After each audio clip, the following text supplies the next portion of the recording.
안녕하십니까. 공병호TV의 공병호입니다. 사람들이 지갑을 닫는다. 이 말에는 쓸 돈은 있는데 사람들이 미래를 걱정해서 혹은 다른 이유 때문에 돈을 쓰지 않는다는 그런 주장을 담고 있습니다. 그런데 이 말이 과연 사실인가, 이런 점은 우리는 별로 의문을 갖지 않습니다. 그런데 어떤 분들은 쓸 돈이 없다는 그런 반론을 제기합니다. 두 가지 가운데서 어느 것이 올바른 주장인가를 살펴보는 일은 정책뿐만 아니고 개인의 삶에도 굉장히 중요합니다. 과연 쓸 돈이 없는 것이 옳은 일인가?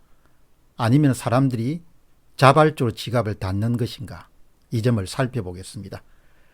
소비 절벽의 실상입니다.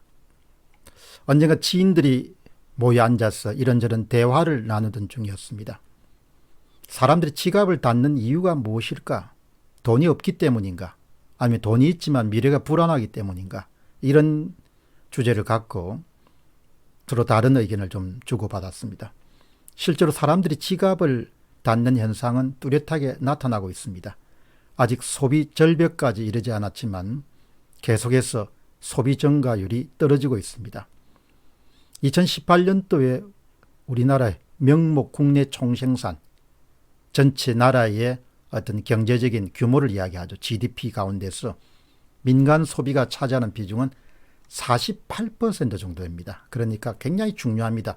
우리나라 경제 전체에서 절반 정도가 바로 소비에 의해서 움직이게 되는 거죠. 그래서 사람들이 소비를 해줘야 나라 경제가 돌아가게 되는 겁니다.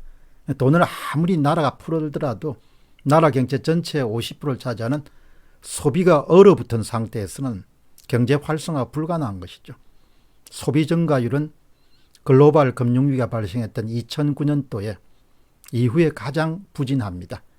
2009년도에는 1분기하고 3분기 사이에 전년 대비 1.2% 증가에 머물렀습니다. 상당히 혹한기였습니다.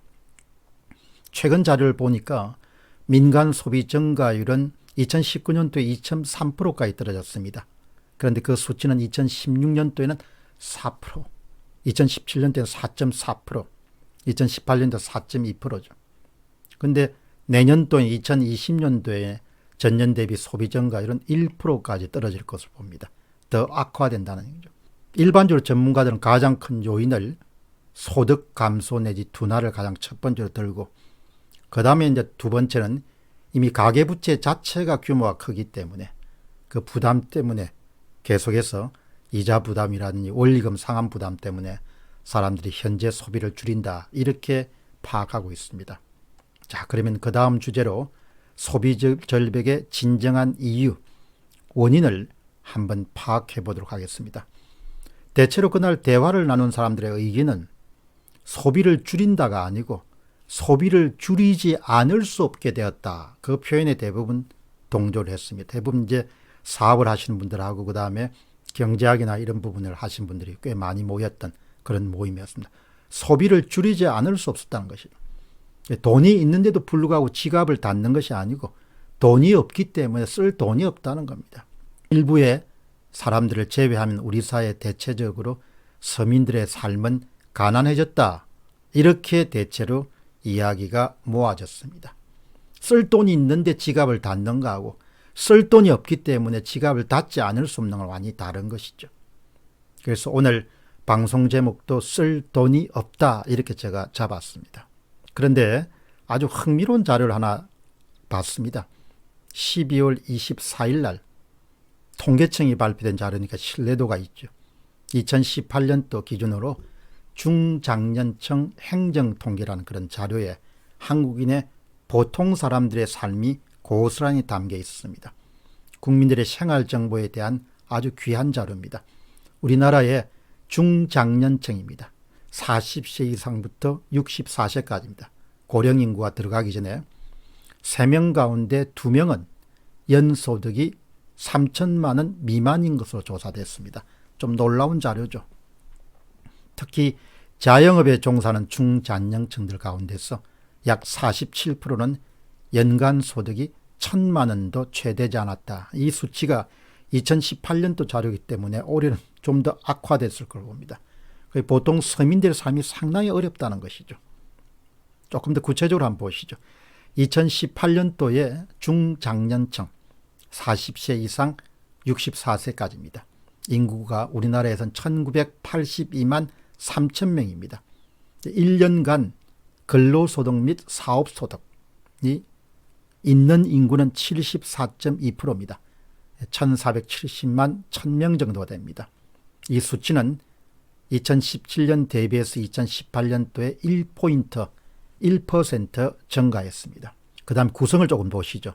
근로 및 사업소득이 있는 중장년층들의 1인당 연간 평균 소득은 3,441만 원입니다. 전년에 3,349만 원 대비해서 2.8%가 증가했습니다.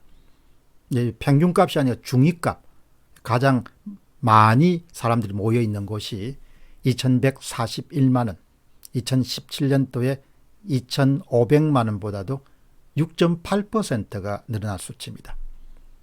소득 구간별로 한번 보시게 되면 연소득이 1,000만 원에서 3,000만 원 미만인 중장년층 비중이 33.3%로 가장 높았고, 그것을 뒤이어서 1,000만 원 미만이 28.9%를 기록했습니다.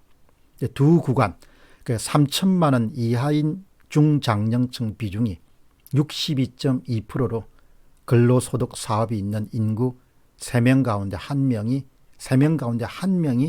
연간 3천만 원도 벌지 못한다는 그런 통계치입니다. 삶이 참 고단하다는 이야기죠.